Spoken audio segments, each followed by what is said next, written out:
Mwami n'umuriro niba ushaka.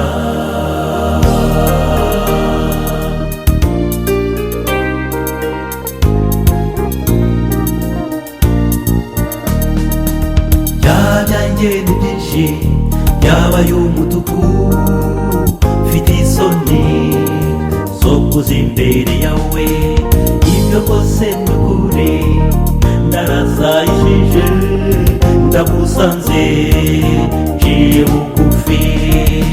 Mukiza Mwami Yesu, nzi ko unkunda cyane, ndakwinginze umbabarire.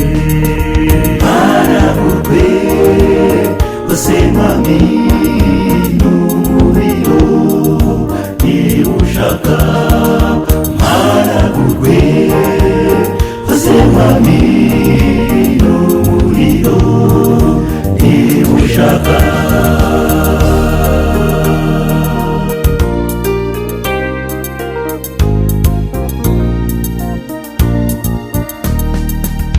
Ubwo ngoswe n'ibyaha sinifuza kubigumamo, ndagusabye umbe bugufi.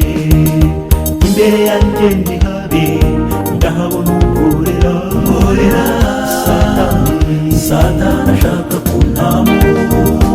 Mukiza Mwami Yesu, nzi ko unkunda cyane, untabare noye kurohama. Mpanagurwe ose Mwami n'umuriro niba ushaka. Mpanagurwe ose Mwami n'umuriro niba ushaka.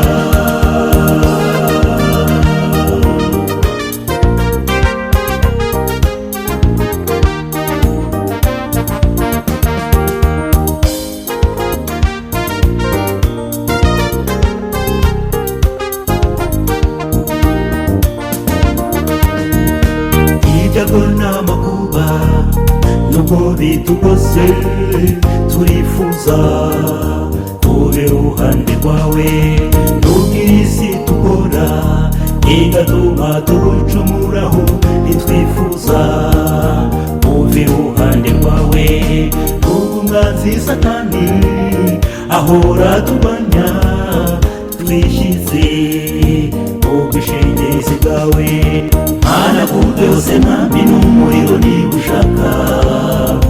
Nyir'ibyaha birimburwe bikurweho. Mpanagurwe ose Mwami n'umuriro niba ushaka. Nyir'ibyaha birimburwe bikurweho. Mpanagurwe ose Mwami n'umuriro niba ushaka. Mpanagurwe ose Mwami n'umuriro niba ushaka.